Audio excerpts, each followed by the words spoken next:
Sr. was reacting to what they saw as a body blow.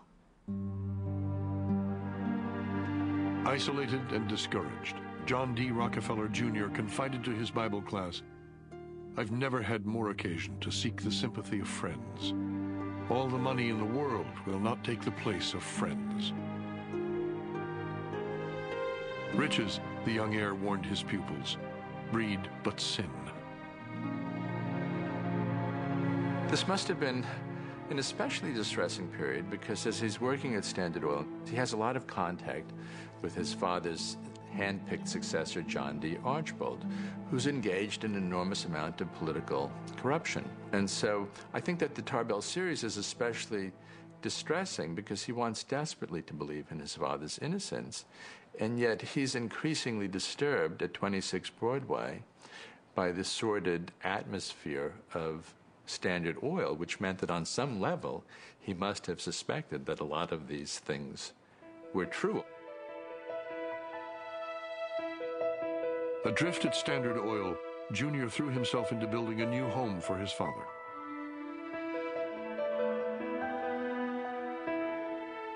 Located at Pocantico Hills, 30 miles north of New York City, the site was called Kijket, Dutch for lookout. It had a panoramic view of the Hudson River. Soon it became a haven for the family. Outside its walls, reporters gathered, demanding answers. For Junior, facing a hostile public became increasingly difficult as he and Abby began to have children. Their daughter, Abby, nicknamed Babs, was soon followed by John D. Rockefeller III, who was heralded as the richest baby in history. Newspapers gloated that the Titan could not visit his first grandson because of fear he would be served with a subpoena. With a rash of lawsuits now pending against Standard Oil, Rockefeller began leading the life of a fugitive, keeping his whereabouts secret. Kijket became both his prison and fortress, surrounded by Pinkerton guards. As the Tarbell series drew to its close, the federal government announced sweeping antitrust indictments against Standard Oil.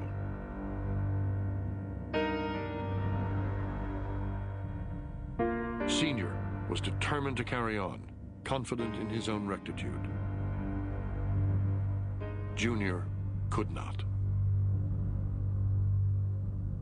Here was the son of the most controversial businessman in America, who had to figure out, by sheer force of character, a way to change the image and the direction of this family without openly repudiating this father he loved. He had to be both loyal to his father and loyal to his principles at the same time, even though his principles often differed from those of his father. In 1910, John D. Rockefeller Jr. decided to retire from the Standard Oil Trust and devote himself exclusively to helping his father give away the family fortune. With Junior at his side, Senior launched the Rockefeller Foundation, endowed with $100 million. Its ambitious goal was to promote the well-being of mankind throughout the world. Other people may have had trouble reconciling Senior as the greatest philanthropist of his age. I think what's important to note is that Senior never had a moment's worry. The notion that he gave away hundreds of millions of dollars to assuage guilt is nonsense. The notion that Junior became a great philanthropist because of worry and guilt, not so easy to call. Junior was a man plagued by self-doubt.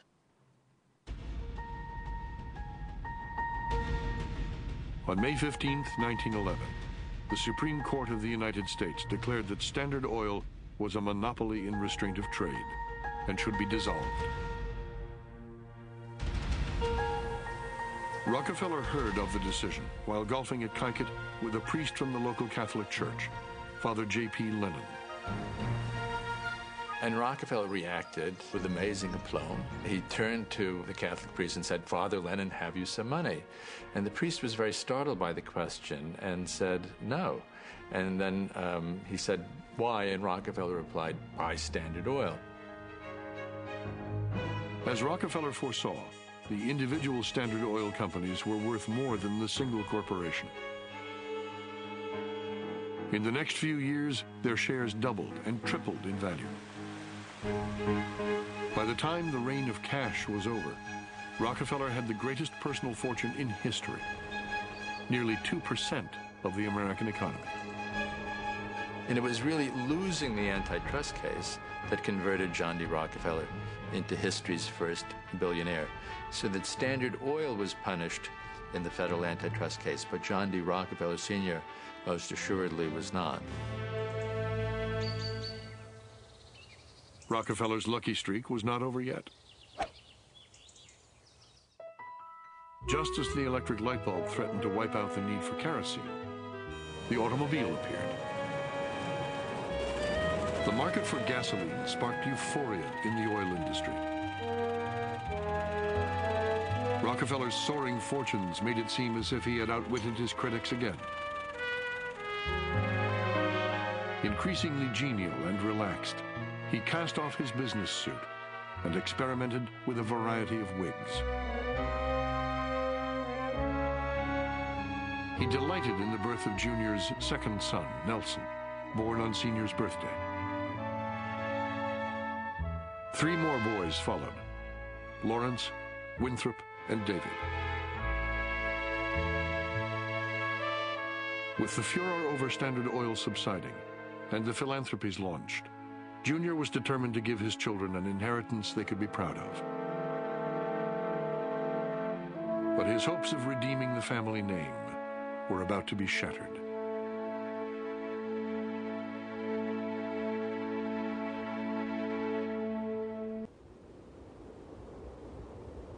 In the fall of 1913, beneath the majestic peaks of the Rockies, a labor dispute was engulfing the coal mines of southern Colorado. It would engulf the Rockefellers as well, making the family once again the target of national outrage. The explosion came on September 23rd in the foothills near Ludlow.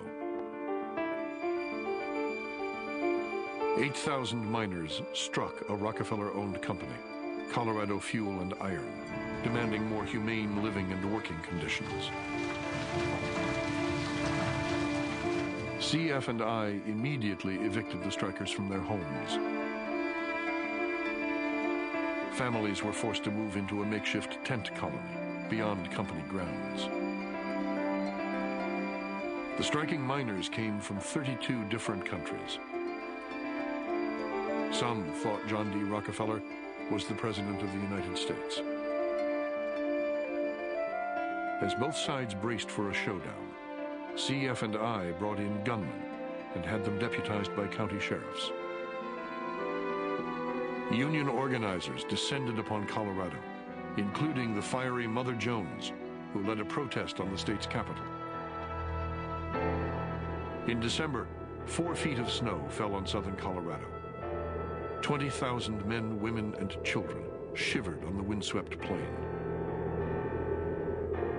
With no end to the stalemate in sight, John D. Rockefeller Jr. was summoned to testify before Congress.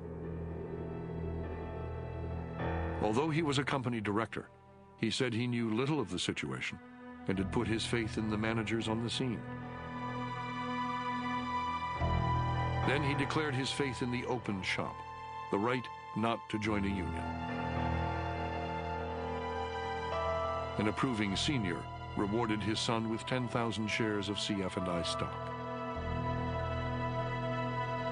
Senior was no friend of labor unions, and Junior goes along without really thinking about it, without realizing that it is damaging the men who were working for him, without thinking about what it's doing to those communities, and without realizing what it can do to him.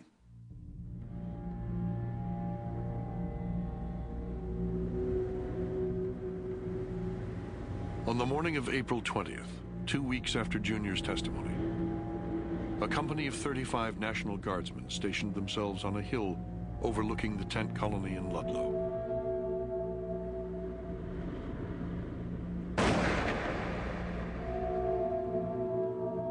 When a shot rang out from an unknown location, the Guardsmen began raking the camp with machine gun fire, and a pitched battle began.